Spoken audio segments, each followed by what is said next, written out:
एक बार की बात है, एक जंगल के किसी घने पेड़ पर एक गौरैया का जोड़ा रहता था। वो उस पेड़ पर अपना घोंसला बनाकर गुजर बसर करते थे। दोनों खुशी खुशी अपना जीवन बीता रहे थे। फिर आया सर्दियों का मौसम। इस बार बहुत ही कड़ाके की ठंड पड़ने लगी। ठंड से बचने के लिए एक दिन कुछ बंदर उस पेड़ के नीचे ठिठुरते हुए पहुँचे। तेज ठंडी हवाओं से सभी बंदर कांप रहे थे और बहुत ही परेशान थे। पेड़ के नीचे बैठने के बाद वो आपस में बात करने लगे कि काश कहीं से आग सेंकने को मिल जाती तो ठंड दूर हो जाती। उसी बीच एक बंदर की नजर पास पड़ी सूखी पत्तियों पर पड़ी। उसने दूसरे बंदरों से कहा, चलो इन सूखी पत्तियों को इकट्ठा करके जलाते हैं। उन बंदरों ने पत्तियों को एक जगह इकट्ठा किया और उन्हें जलाने का उपाय करने लगे। ये सब पेड़ पर बैठी गौरैया देख रही थी। ये सब देखकर उससे रहा नहीं गया और वो बंदरों से बोल पड़ी, तुम लोग कौन हो? देखने में तो तुम आदमियों की तरह लग रहे हो, हाथ पैर भी हैं। तुम अपना घर बनाकर क्यों नहीं रहते? गौरैया की बात सुनकर ठंड से कांप रहे बंदर चिढ़ गए और बोले, तुम अपना काम करो, हमारे काम में पड़ने की जरूरत नहीं है।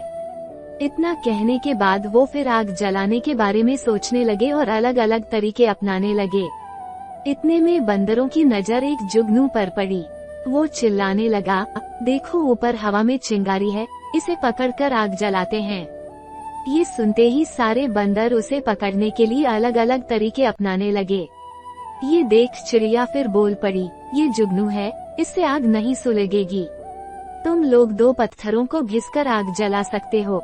बंदरों ने चिड़िया की बात को अनसुना कर दिया। कई कोशिश के बाद उन्होंने जुगनू को पकड़ लिया और फिर उससे आग जलाने की कोशिश करने लगे, पर वो इस काम में कामयाब नहीं हो पाए और जुगनू उड़ गया। इससे बंदर निराश हो गए। इतने में फिर से गौरैया बोल उठी, आप लोग मेरी बात मानिए, पत्थर रगड़कर आप आग जला सकते हैं। इतने में एक गुस्साए हुए बंदर से रहा न गया और उसने पेड़ पर चढ़कर गौरैया के घोंसले को तोड़ दिया। ये देख चिड़िया दुखी हो गई और डर कर रोने लगी। इसके बाद वो उस पेड़ से उड़कर कहीं और चली गई। कहानी से सीख, जरूरी नहीं कि हर किसी को ज्ञान या उपदेश दिया जाए। उपदेश उसी को दिया जाना चाहिए जो समझदार हो और बातों को समझे। बेवकूफ को उपदेश देने से खुद का ही बुरा हो सकता है। अगर आपको यह वीडियो अच्छी लगी हो तो लाइक, सब्सक्राइब और शेयर जरूर करें और हमारे YouTube फैमिली का हिस्सा बन जाए।